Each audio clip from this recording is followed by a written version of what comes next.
What's up, guys? I'm Bernie with TooFab, and I am here with Heather Dubrow. So you and Terry just wrote a book that was one of the top Googled wellness books of 2018. Is that crazy? That is insane. So what was so funny is that Google emailed us. Like, when does Google email you? It was like Steve from Google, and we're like, yeah, haha. We thought it was spam. Yeah. So we sent it, to our agent, and like, it's probably spam. He's like, no, this is Google. They want you to know. And they announced it and made a whole social media thing. It was really cool. Terry and I have our separate businesses, and then we do things together. So we have our skincare and supplement line, Consult Beauty, that we sell at Evine, and we write books, and we have podcasts and all this thing. So this book was so organic because we had just started eating like this 3 or 4 years ago. We didn't actually intend to write it down. We were just eating like this, and we were trying about the best way to do it. And when you think about fasting, it sounds like tired, skinny people, right? Yes. So that's why we call it interval eating, because we want you to eat during the non-feeding periods. But we put it all together in a way that we loved and we were living, and people were saying, oh my gosh, how do you guys look this way? I just turned 50.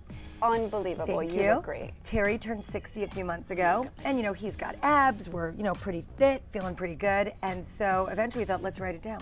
Well, it's amazing, and just so we can all understand, what exactly is interval eating? So basically what you're doing is you are having certain periods of the day where you are not eating and certain periods of the day where you are eating. It's actually a very easy concept. It's based on Nobel Prize winning concept called autophagy, which is the Greek word for eating oneself, which is not that sexy, but when you think about it, you're actually using your own fat stores as fuel. But here's what's great about it. Because you are not eating, your body's not wasting time, breaking down food. So it's like, I'm bored. What else could I do? Oh, I know. I'm going to turn over cells. So what happens is you actually get younger from the inside out. You feel better. You get more energy. Your skin gets tighter. Your hair gets thicker. It's the anti-aging properties are incredible. Like you said, there are aspects of your business that you work with your husband and others that you do on your own. Do you like working with him? Most of the time, yes. Okay. No, we work pretty well together. I mean, some couples, hike and have hobbies. We're workers, so we do a podcast together, which is fun because it's our LA day, and he does his stuff, I do my stuff, and then we do a podcast together, and then we go out for dinner. Writing books. The best life. Yeah, writing books is super fun together. And so our skincare line, we sell at the Shopping Joe. It broadcasts out of Minneapolis, so we go there about once a month, and we're on camera live for 16 to 18 hours in a 2.5-day period of time, which sounds crazy, right? But what's so funny about us, after 22 years, we have not run out of things to talk about, which is very good because we'll be on camera for 3 hours talking. We get in the car, and it's sort of an unspoken rule. We don't talk for about 3 or 4 minutes, and then one will go, anyway. and then we just keep going. But of course, everyone says, what's the next book? So we've been talking about doing a book about relationships, but we're worried. Why? Okay, so you know how on reality TV there's like a bad curse? Yes. Like everyone gets divorced, right? And we got lucky. We got out. Knock on wood. Right, and knock on everything. We're good.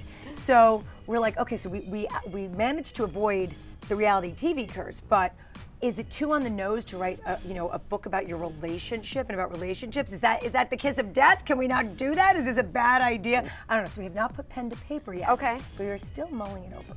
Honestly, I was going to ask you, you guys are coming up on your 20th wedding anniversary this year.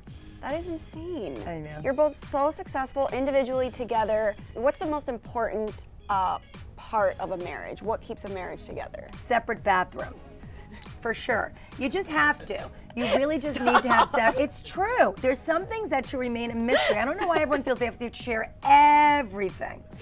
Boundaries. And then the other thing is, you know what? You have to know how to fight. You have to know how to make up. You have to know when to let things go, because sometimes, keeping peace is more important than being right, which is a hard lesson for a lot of us very controlling people to learn. And you have to have date night. You have to have sex. You have to have date nights. Very hard when your children are little and you're kind of living in diapers and feces and all that, and you're exhausted. But you have to do it. You got to just make it happen, because it's very easy to get disconnected. Terry always goes, someone asked him that question, he always goes, you have to date your wife. It's very important to remember to date your wife. And I always go like this, and when is that starting? Is there any new feature that you've added to your house that you'd like to share? Yes, but it's not done yet. Okay. It's having some issues, but you know I have that wall of champagne. Yes, I do. Yes, okay.